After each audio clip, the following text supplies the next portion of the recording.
Entonces, para lo que es sistema linfático, el sistema linfático es similar al sistema circulatorio, en el sentido de que vamos a tener vénulas, pero no son vénulas arteriosas, son conductos a partir de los cuales va a viajar básicamente lo que sería el líquido sanguíneo y células, conocido como la linfa.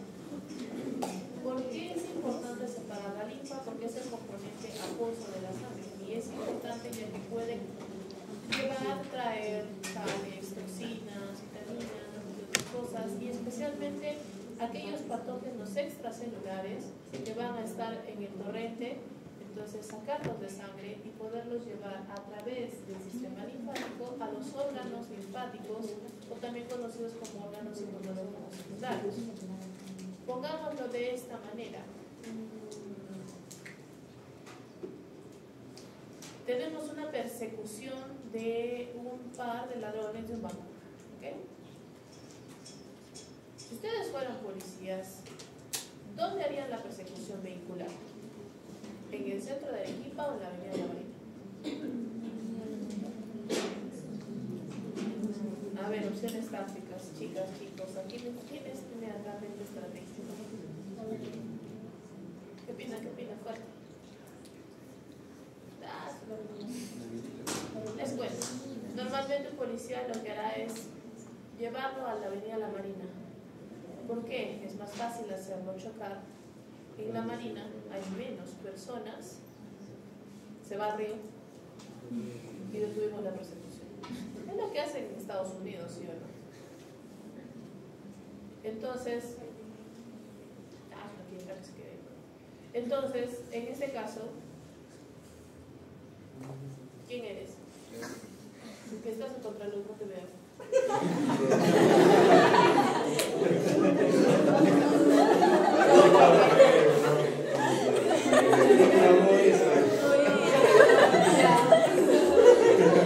haces para ir para ahí? Pues sabes que sí. Ya llegaste tarde, ¿para qué haces roche?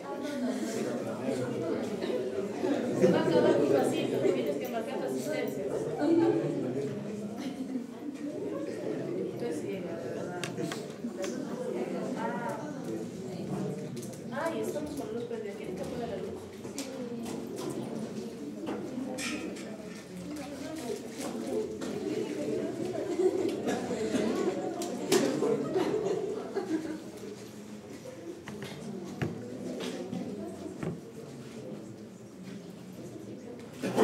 Ya. Entonces, normalmente vamos a evitar callejuelas pequeñas porque hay muchos civiles. Algo muy similar sucede en el cuerpo. Sorprendentemente, y a medida que veamos el curso cada vez en más detalle, se darán cuenta de que el sistema inmunológico busca de muchas maneras evitar que patógenos, especialmente extracelulares, se encuentren en torrente sanguíneo. Es decir, nuestro cuerpo está programado inherentemente para evitar una septicemia. Obviamente que eventualmente con suficientes bacterias y con una infección diseminada llegan al torrente sanguíneo. ¿Por qué es tan peligroso? Porque el torrente sanguíneo va a llegar a muchos tejidos y va a llegar nuevamente con células y nutrientes. Por lo tanto, es una manera muy rápida de diseminarse. En ese sentido, mientras el torrente sanguíneo se encarga de diseminar diferentes componentes a través del cuerpo, el sistema linfático trata de recuperar aquellos componentes para poder, por un lado, filtrar la linfa, para poder verificar que no haya patógenos, y como es un sistema circulatorio, igual va a circular todo el cuerpo, entonces también nos va a permitir que, si tenemos un pequeño patógeno escapadito por ahí, por más chiquitito que sea, podremos atraparlo. Eso hace también que se explique por qué los linfocitos se encuentran mayoritariamente en ganglios linfáticos y no en torrente sanguíneo, porque les llevan los patógenos a ellos, se expanden y salen. Entonces, en sí, en este caso, la dinámica del líquido es que el plasma filtrado forma un líquido intersticial que normalmente también se encuentra como líquido intersticial en tejidos, en lo que se conoce como la linfa. Cuando un tejido es afectado, ya sea por un proceso inflamatorio, un golpe o una infección, esa linfa se acumula y por lo tanto también se tiene que liberar. Dicho de otra manera, cuando ustedes, por ejemplo, tienen un corte y este corte se inflama, está gordito, se infecta y abre la herida, ¿qué sale? ¿Sangre? Primero líquido, es linfa. Si tenemos una acumulación de células tratando de luchar contra los patógenos, luego sale pus, ¿sí? Entonces se refiere a ese cambio de líquidos, ¿no? Normalmente acá lo que vamos a tener no va a hacer que el corazón también funcione a linfa. En realidad los músculos son los que a través de movimientos y contracciones van a movilizarla alrededor de los vasos linfáticos. ¿Cuál es su objetivo? Atravesar el cuerpo, jalar, arrastrar componentes y llevarlos a través de puntos o nódulos específicos. Piénsenlos como comisarías, que son los nódulos linfáticos, en donde están los linfocitos. Eso significa de que los nódulos linfáticos, en primer lugar, tienen que estar repartidos por todo el cuerpo y en puntos estratégicos. Y segundo, que va a tener un punto de entrada y un punto de salida, lo que ustedes conocen como los conductos aferentes del ganglio linfático, que es por donde ingresa, y los eferentes, que es por donde el líquido sale. Y así mantiene recorrido. Si ustedes se dan cuenta, tendremos ganglios, como hemos dicho, en puntos específicos, que pueden ser cervicales, pueden ser los intercostales, los axilares, los que van a encontrarse en intestinos e inguinales. No sé ustedes, pero cuando yo me enfermo de gripe, una de esas feas, una de esas que me tiran la cama por una semana,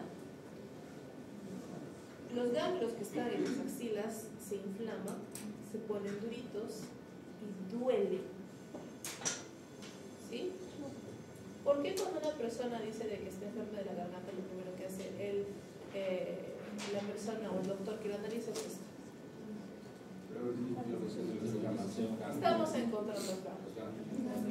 Correcto, si hay una inflamación, oiga, si hay una inflamación de mama, no diga. ¿Sí? Si hay una inflamación, naturalmente los linfocitos van a empezar a reproducirse porque van a empezar a activarse. Eso hace que los ganglios se inflamen, crezcan en cantidad celular para que estos puedan salir luego. Y por lo tanto estén dolorosos. Es natural pensar en un proceso inflamatorio y encontrar un ganglio o varios nódulos linfáticos inflamados. Se supone que después de que pasa la inflamación, estos regresan a su forma normal. Si no regresan, entonces tenemos un problema inflamatorio crónico. O podemos sospechar de otros problemas, ¿no? Decimos, ay, lo que estoy sintiendo acá son los ganglios o no son los ganglios. Entonces, ¿por qué? Y si ya no deberían estar inflamados, ¿por qué están inflamados? Tú estás con inflamación, ¿no? Hacia ese plan de... Bien. Y justamente no podemos hablar de sistema linfático sin hablar de los ganglios linfáticos, que son unos órganos en forma de una especie de habichuela, los cuales van a estar capsulados, es decir, va a existir un tejido conectivo denso, el cual va a recubrir el ganglio completamente y va a estar, por eso, también separado en pequeños lóbulos incompletos, que son los que se encuentran acá. Estos lóbulos lo que van a generar son surcos gracias al tejido conectivo, también llamados trabéculas, que muy aparte de su sistema o de su sentido estructural, nos va a dar un sentido funcional. Es decir, por estas trabéculas es que ingresan algunos patógenos, especialmente patógenos acompañados por células inmunológicas. ¿Se acuerdan de las células dendríticas plasmocitoides? Son las únicas células dendríticas que se encuentran en sangre, que hemos dicho que son aquellos centinelas periféricos que se atrapan a un bicho que se quedó en sangre donde no debería estar, se lo jala, se lo lleva y lo lleva a los ganglios linfáticos igual. Esta es la manera que tiene para llegar, ¿no? Significa que bajo ese sentido las puertas de nuestra comisaría va a ser ¿qué? La corteza.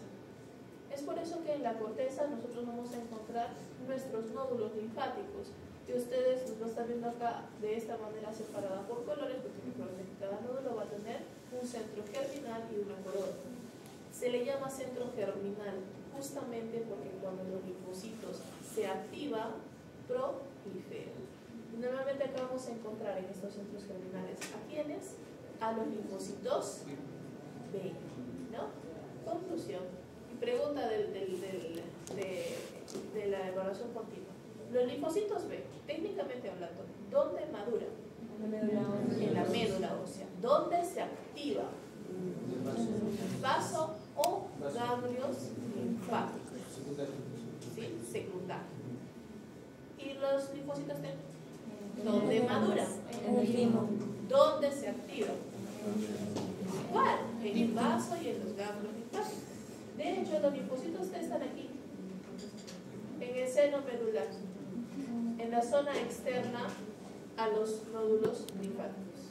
¿Sí? Por eso hemos dicho de que los vasos linfáticos aferentes, que son por donde ingresa tanto antígeno libre, toxina libre, como antígeno fagocitado, como antígeno acompañado por una célula dendrítica, va a ser por la parte externa de la corteza y va a viajar hacia la médula. ¿Sí? Y acá tenemos obviamente la médula del derivato, que es por donde ingresa la sangre, como hemos dicho, no se escapa bajo ninguna circunstancia en ningún tejido. Y luego, si es necesario, tenemos también reclutamiento de otros linfocitos activados a partir de otros ganglios, a partir de otro tipo de circulación, que va a llegar a esta zona para poder combatir a los patógenos, generar citocinas proinflamatorias, mandar señales de que hay un proceso inflamatorio. Y luego la linfa sale, normalmente sale o purificada o ya con una señal de alerta, ¿no? Obviamente acá está visto bonito, la realidad es más fea, o sea, esto más o menos esta cosa de acá. Este corte yo diría que es un poquito más lejos del vaso linfático merece, porque no hay ninguno, es más del costado, pero la idea es de que nosotros tenemos, ¿no?, nuestros folículos linfáticos, que son las zonas de linfocitos B con centros terminales, y luego tenemos la corteza parafolicular que se encuentra en esta parte de acá, tirando hacia la médula, que son los linfocitos T. Bien, luego viene el vaso.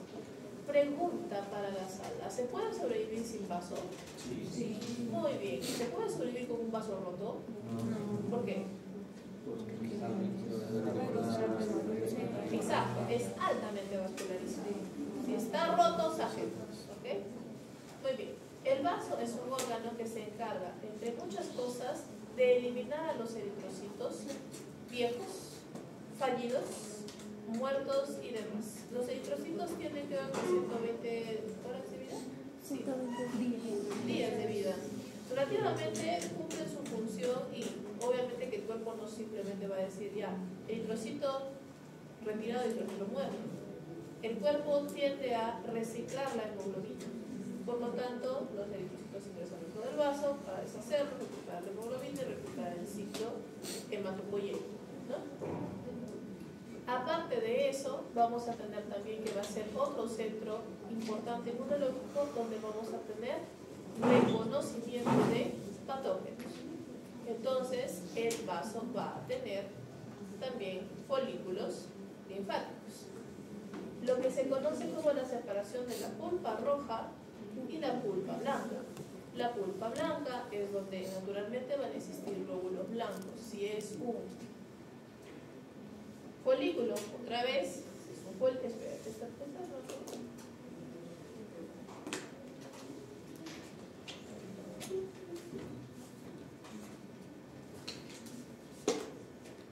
Esto es un nódulo linfático, me he equivocado de imagen.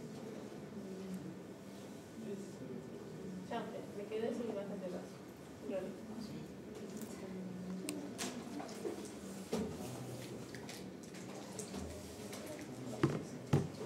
De vaso, basa, necesito vaso. Ya.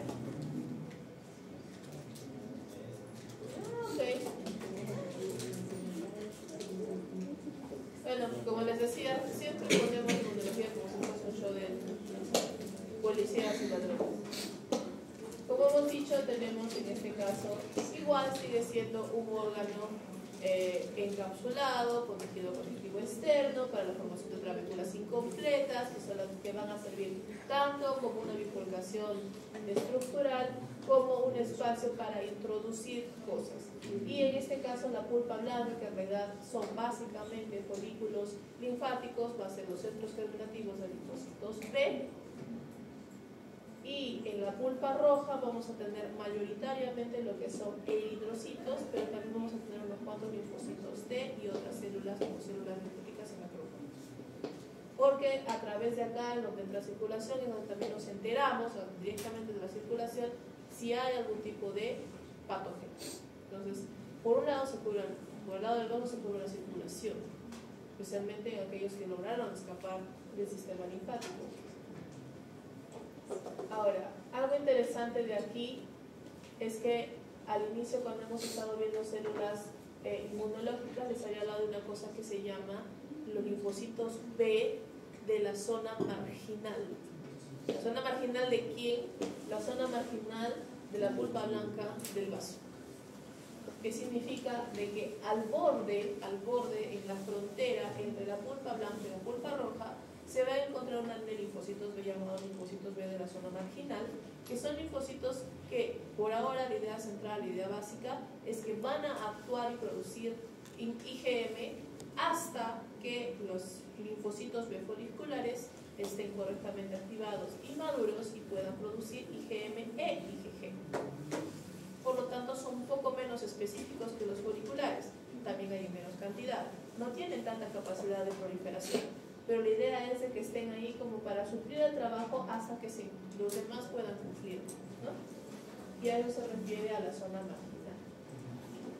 Ok, entonces esta de acá, esta imagen de acá que se me coló, es justamente una imagen que muestra cómo es que las diferentes células inmunológicas, células protectoras de antígeno, viajan a través de las clavículas hacia el interior del ganglio linfático. Punto aparte, ¿ok?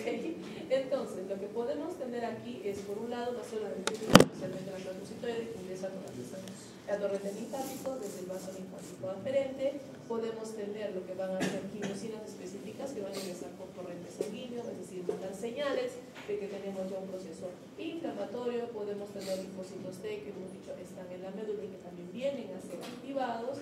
No solamente eso, podemos tener podemos tener algunos patógenos que van a avanzar a través del seno clavicular solitos, y dentro del ganglio linfático vamos a encontrar un macrófago subcapsular, que se le denomina, que son macrófagos de células dendríticas que se encuentran ahí, que atrapan a esos patógenos sueltos. Recuerden que los linfocitos no pueden ver nada suelto.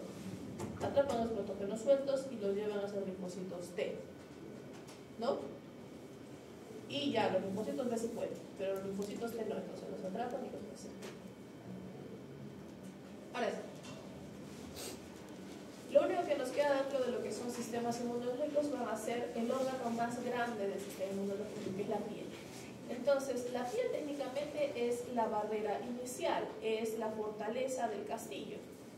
Tenemos que romper barrera para poder hablar de una infección. Si no, no podemos hablar de una infección. Entonces, una herida, un corte, un golpe es ruptura barrera-piel, ¿sí? La piel que vemos así. Una gripe es ruptura de mucosa epitelial pulmonar. Una infección estomacal, una ruptura de mucosa estomacal intestinal, ¿no? Muy bien, eso significa de que en realidad todo nuestro cuerpo está recubierto de... una conjuntivitis. Ruptura de las mucosas oculares, ¿no? Una otitis. Ruptura de las mucosas y de la piel al lado del oído. O sea, parte que tengamos de piel, parte que se puede romper piel, parte que va a producir una infección. Si no, no tenemos cómo, ¿ok? Bien, perfecto. Eso significa de que la piel es la primera barrera y existen dos maneras de proteger la piel. La piel externa, que es la que vemos nosotros, se protege inherentemente por su estructura. Las células de la piel son las células que están más unidas a otras, ¿sí?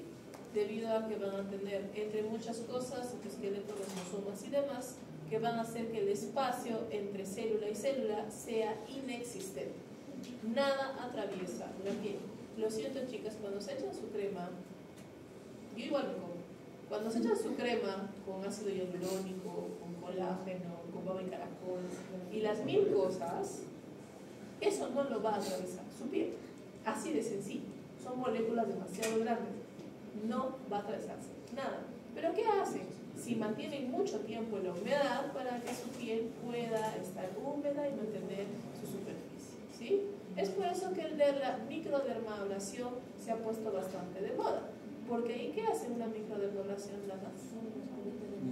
unos microagujas pinchan toda la piel. ¿Para qué se entre la serie biológica? ¿Sí? Pero doctora, me están agujereando toda la cara, ¿se me puede infectar? Sí, definitivamente. Si no hacen una microdermabrasión con un rodillo completamente estéril, o en una zona especializada, o no saben si donde lo están haciendo en el spa o en el instituto que lo están haciendo de forma limpia, su cara se va a llenar de granitos. ¿Sí? Se va a llenar de infección. ¿Sí? ¿Y las cremas como el diclofenaco, cómo llegamos a...? Es así, porque el diclofenaco es un poco más chiquito. Ustedes vean la estructura de ciertas cosas que ya no se atraviesan. El diclofenaco sí puede atravesarlo, pero, o sea, te digo, la absorción no es la máxima que hay. Las cosas a través de la piel no pasan así de sencillo, ¿no? Entonces, en el caso de la piel es unión, ¿sí? Por ejemplo, el ácido retinoico se atraviesa porque es pequeño, pero el colágeno jamás. No encontré una que dice colágeno es por los poros. A ver, entender la humedad. El colágeno ingerido tampoco. No importa, o sea, el problema es de que a tu estómago llega todo. Colágeno, no colágeno, carne, lo que tú quieras. Y con las ácidos de tu estómago, todo se va a hacer lo suficientemente pequeño para que atraviese los enterocitos, que sigue siendo piel. Significa de que si no entran los enterocitos es por las puras. Entonces tu colágeno se sigue convirtiendo en aminoácidos una vez que lo absorben tus enterocitos. O sea, es un polvo de proteína extracarne. Más. Entonces, en este caso, ¿no quieres preguntar o no? No, está bien. Entonces, en este caso, eso es para la piel externa. Para la piel interna, la cosa cambia un poco. Porque en la piel interna, el epitelio que tenemos no es un epitelio, no es normalmente un epitelio estratificado, es un epitelio que tiene funciones. Normalmente va a ser epitelio cúbico, epitelio cilíndrico o cilios. Tienen que atrapar cosas. ¿Sí? Pongámonos dos ejemplos específicos. Epitelio pulmonar. ¿Cómo está distribuido el epitelio pulmonar? Estratificado ciliado. ¿Qué produce el epitelio pulmonar? Moco, de hecho, sí. ¿Para qué? Para atrapar las partículas. Primero, el aire es demasiado seco y hay que humedecerlo. Segundo, atrapar, está bien, atrapar las toxinas. Es como un pantano. Todo cae ahí, luego tosemos, estornudamos y salimos. ¿Sí? Pero no solamente eso, ese moco tiene enzimas y ese moco también tiene células inmunológicas libres. ¿Sí? Entonces, por ese lado nos protegemos. Cuando las vías respiratorias se irritan un poco, hay ligeros daños en el tejido y es por eso que cuando dicen saliste al aire te vas a resfriar, no es de que el aire frío te mate, sino es de que el aire frío irrita tu sistema, tus fosas nasales, todo tu sistema pulmonar, y esa irritación hace de que la piel se vea comprometida y luego que te venga el resfriado. ¿Sí? Y si a eso le aumentas el cambio de temperatura, pues obvio. Conclusión, si ustedes se quedaron afuera congelados un día y luego tratan de calentarse y logran hacerlo, es posible que no se enfermen. Es posible. Depende de cuánto tiempo se hayan demorado. ¿Okay? Bien. Y en el caso del sistema digestivo las cosas son similares, varían un poco porque ahí a la vez que protegemos al epitelio, el epitelio produce moco para protegerse de los jugos gástricos, y al mismo tiempo es un epitelio que también va a tener células inmunológicas y va a tener una barrera completa para que los microorganismos naturalmente no entren. No solo eso, en el caso del sistema digestivo es un poco más exquisito, porque como trabaja con la microbiota intestinal, tiene que ser capaz de decir cuáles son mis amigos, o sea, de qué barriada pertenezco yo y qué ladrones no me van a robar, qué ladrones sí. Entonces, en este caso, el sistema de las mucosas intestinales es inclusive más permisivo o más tolerante de bastantes tipos de microorganismos. Estos sistemas son los que se conocen como el MAL o el GAL. El GAL es el tejido linfoide asociado a mucosas en general Y como hemos visto, esa delicadeza de balance entre protección de la microbiota y de lo propio contra patógenos extracelulares es lo que se conoce como el GAT o G de gato, que es igual, ¿no? Tejido linfoide asociado a intestino, GAT, ¿sí? Que va a ser, por lo tanto, un sistema en sí mismo para la respuesta a antígenos inhalados e ingeridos. Miremos entonces este caso de integración. Está bien. Miremos este caso de integración. En este caso tenemos una esplenectomía. ¿Sí? Digamos, esta persona agarró, sufrió un accidente muy fuerte, su vaso reventó. ¿Y qué hemos dicho al principio de la clase de hoy? Más vale afuera que reventado. ¿Sí? Por lo tanto, se hizo un procedimiento quirúrgico en el cual se extirpó el vaso que se conoce como una esplenectomía. La persona ya no tiene vaso. Dentro del caso, esplenectomía de urgencia, meses después, este presenta neumonía grave por Streptococcus pneumoniae. ¿Por qué presenta este tipo de infección específicamente? ¿Qué sucede? Hemos dicho de que el vaso filtra sangre elimina bacterias ozonizadas, que han sido reclutadas, especialmente las que tienen cápsula.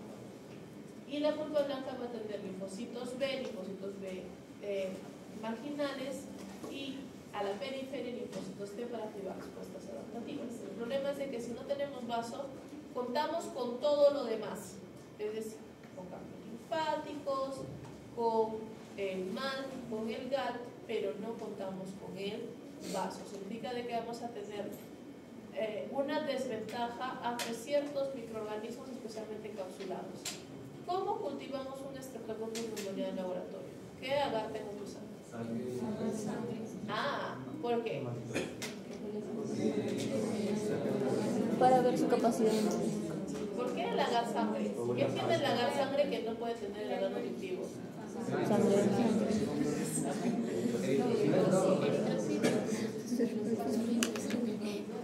Entonces, algunos tipos de bacterias encapsuladas son capaces de consumir componentes sanguíneos para poder vivir, lo necesitan.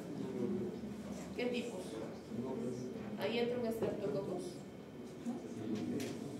Ahí entraría un Streptococcus. ¿Correcto? Ya, perfecto. Normalmente vamos a encontrar el Streptococcus que le gusta ir por corriente sanguíneo, que es una molécula extracelular. La cápsula hace que sea más difícil que sea fagocitado por células dendríticas. Así que contamos con que llegue de algún momento al vaso para que pueda ser reconocido por el sistema inmunológico. Pero ya no tengo vaso. ¿Es reconocido? ¿Está siendo susceptible a un tipo de infección específica?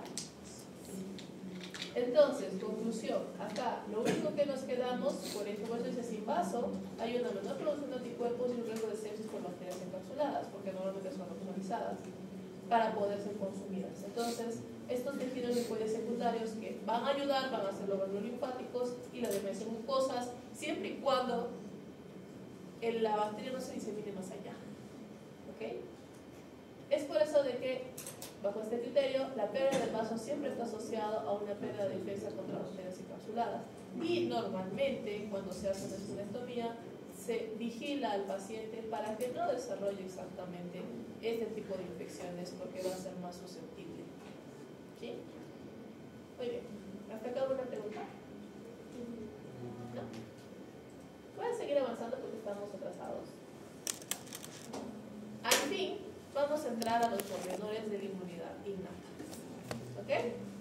Entonces, recordemos qué era la inmunidad innata. En primer lugar, la inmunidad innata es aquella inmunidad inicial, la primera defensa contra microorganismos, especialmente que está lista para actuar, no necesita reconocer un microorganismo de forma específica para poder atacarlo, suele encontrarse en posiciones periféricas, como pueden ser las mucosas, piel, entre otros, y normalmente va a tener características como que es rápida, tipo corto, poco específica, y también va a ser heredada. Nosotros ya nacemos con un sistema de inmunidad innata, y es la que nos protegerá hasta que avancemos nuestra inmunidad adaptativa, que ya se basa en un proceso de experiencia. ¿No? Muy bien. este caso, a ver qué más. Por lo tanto, al no ser específica, pensémoslo de esta manera y hoy voy a hacer mi comentario funable del día. ¿Se acuerdan de Padre de Familia?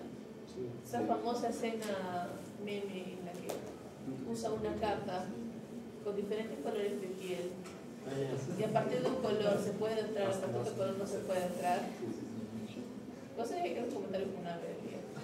Bueno, acá todos somos marroncitos, así que no importa.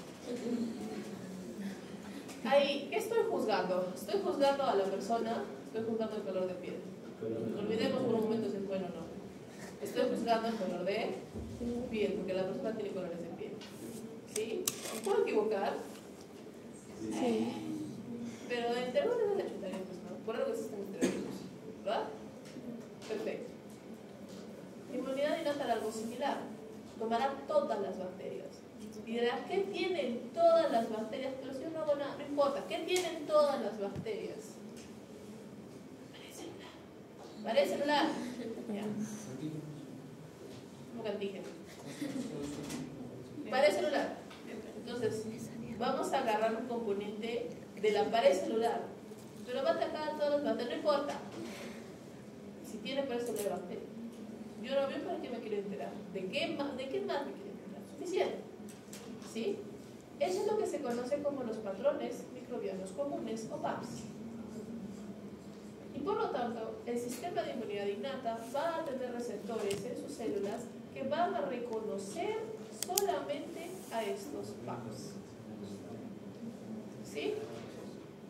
Muy bien.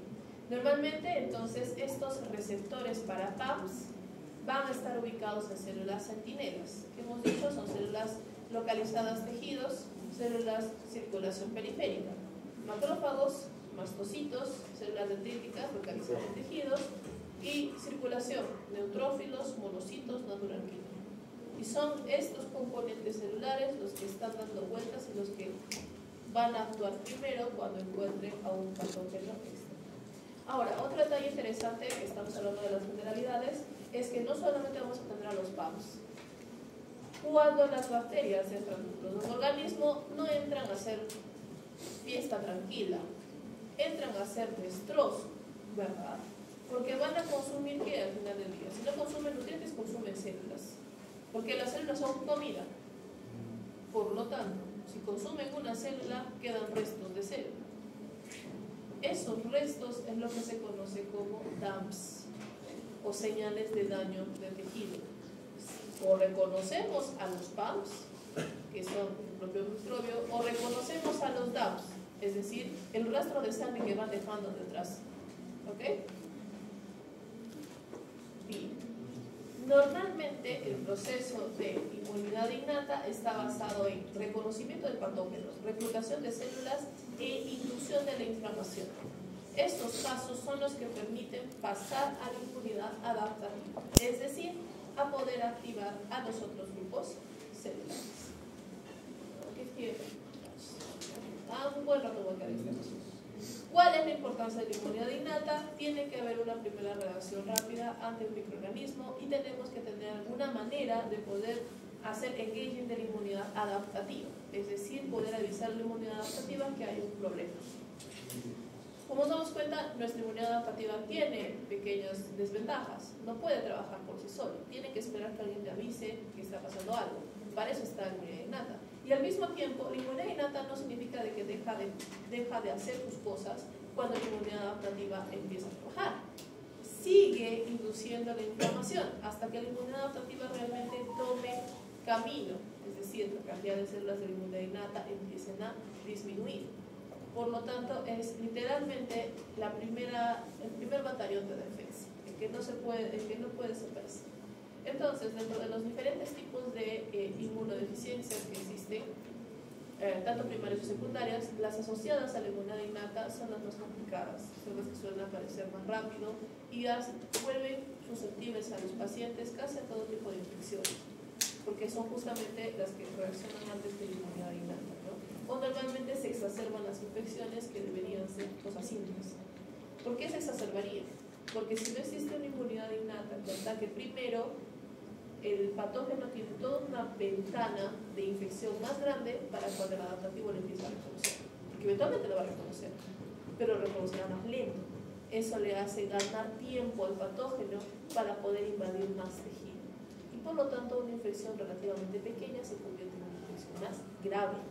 ¿Sí? ¿Qué más? ¿Qué más puedo decir en esta parte de acá? Ya. ¿Qué dice esto de acá? Inmunidad y especificidad, poca. Receptores, bueno, entonces es interesante. Vamos a mirar más adelante que tenemos algunos receptores a los PAMs, que entre ellos los más conocidos son los famosos receptores tipo TOL con la receptor o TLRs, los receptores morfil-metionil, los receptores paravanosos, los receptores basureros, que también se les conoce como NOT-like, que se les conoce como PRRs. ¿Sí? Todos estos receptores se van a encontrar, curiosamente, no solo en células inmunológicas, también en algunas células de tejido estable, especialmente células epiteliales. ¿Por qué? Hemos dicho de que el epitelio es la barrera principal, es el cerco del castillo. ¿Qué mejor es un cerco con cámara? ¿No? Entonces ellos también van a poder reconocer algunos patógenos y liberar citoquinas para avisar al resto de células inmunológicas de que hay un problema.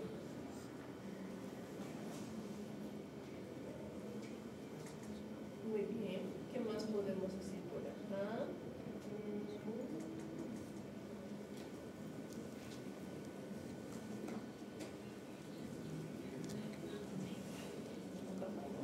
¿Aló? ¿Qué se termine?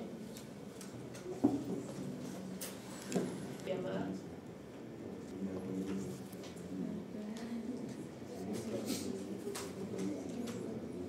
¿Te voy a hacer aquí?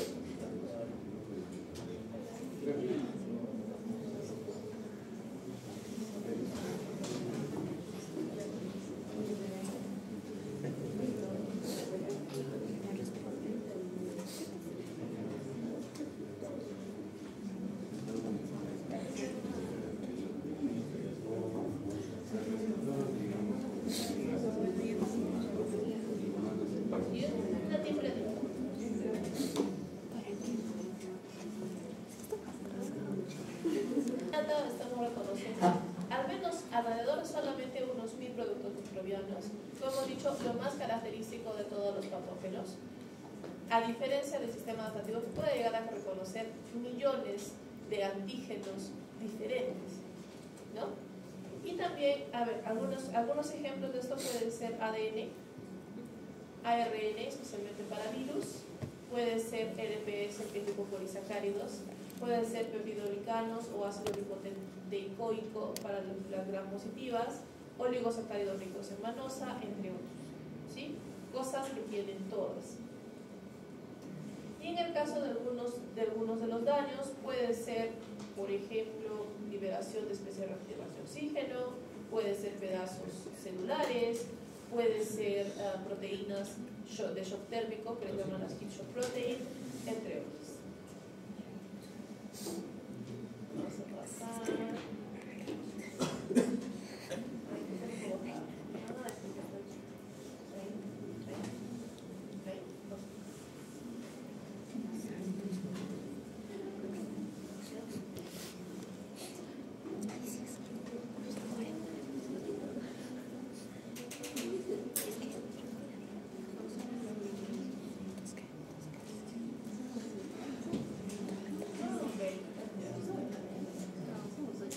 Entonces, dentro de las características de la inmunidad innata, las barreras físicas y químicas son la piel y las mucosas. La inmunidad innata es la primera reacción, patógenos que atraviesan, especialmente los que atraviesan barreras. Punto inicial. La inmunidad innata estimula la vía de respuesta adaptativa. Cuando la inmunidad innata está desactivada, normalmente las infecciones suelen ser más peligrosas por el tiempo que quedan en el cuerpo antes de ser reconocidas. La inmunidad innata es naturalmente asociada a células residentes de tejidos, como son los macrófagos, células dendríticas y mastocitos. Y en este caso, normalmente la inmunidad innata está asociada a 3 funciones especiales. Primera, destruir patógenos o comerse. Segunda, activar la inmunidad adaptativa. Y tercera, inducir inflamación.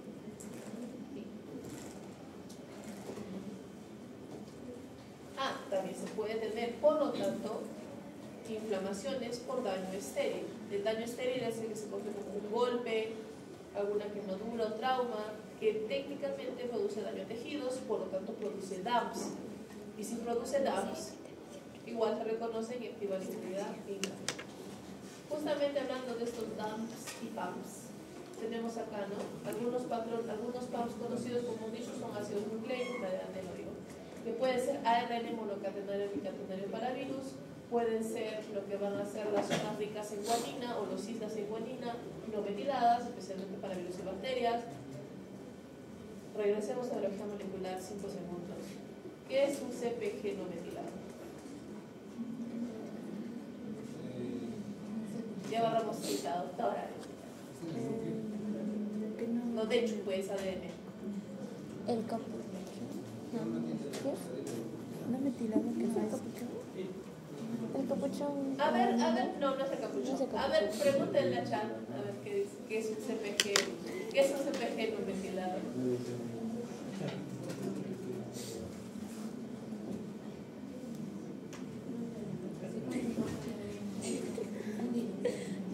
¿Qué es un CpG no metilado? CpG. No metilado. Una secuencia corta de ADN. ¿Una qué? Secuencia corta de ADN. Y no tiene grupo metílico. Son como señales de peligro. ¿Se creen que los rápidos CpG no metilados son como señales de peligro? Producen una respuesta inmune favorable al alertar al virus sobre la presencia de organismos en la fuerza. Biología molecular, pues no lo pongan en biología. Es una secuencia de ADN en la que una citosina está seguida por una guanina, ¿Ya? ¿Qué más? unidas por un enlace fosfodiéster, en la cual la citosina no presenta un grupo metilo en el carbono 5 de su anillo pirimidino. ¿Y qué hace? ¿Qué hace? Regula la resistencia genética. ¿Cómo? Actúan como promotores. Actúan como promotores de Gracias, genes. llegamos, ok. Pobre Char, tampoco sabía qué responder, estaba preguntando al otro Char. Char de repente estaba preguntando, ¿qué es una Ok, es un tipo de promotor. ¿Sí? Se llaman las islas G porque es una zona altamente conservada de los promotores. Si está no metilada, ¿hay actividad genética o no hay actividad genética? No, aquí dice que la falta de metilación se asocia con actividad transcripcional. Correcto. Recuerden de que metilar el ADN es bloquear el avance de la transcriptasa. ¿Sí? ¿Ya se acordaron?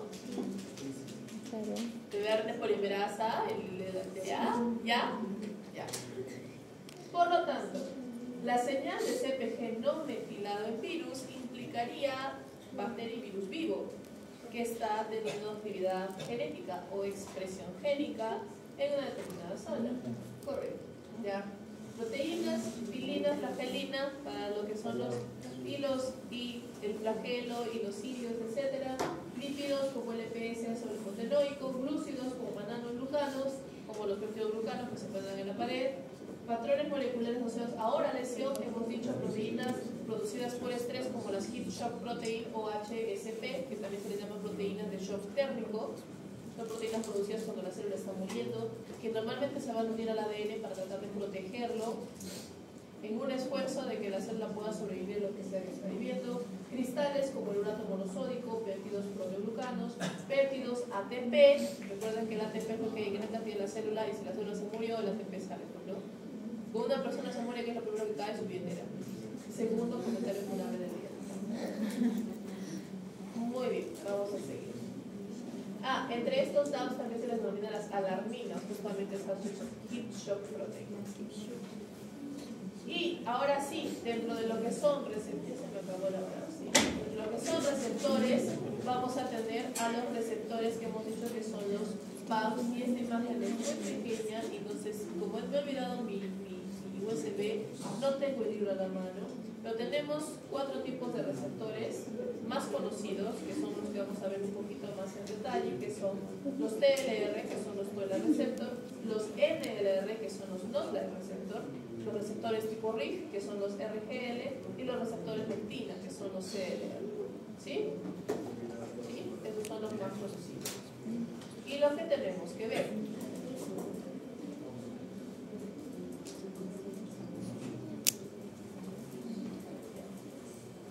Acá tengo una pregunta. El fin de semana le voy a pasar un video respecto a este tema porque estamos un poco pesados. Técnicamente nos falta terminar esto, hacer unas críticas otra vez, pero como APCs, sistema mayor de su compatibilidad y examen. Me queda solo una clase, ¿verdad? ¿Tenemos el sistema de complemento? Más adelante. Ahora vamos a mirar muy levemente lo que es el sistema de complemento. Muy por arriba. ¿Sí? Ya. Muy bien, libres.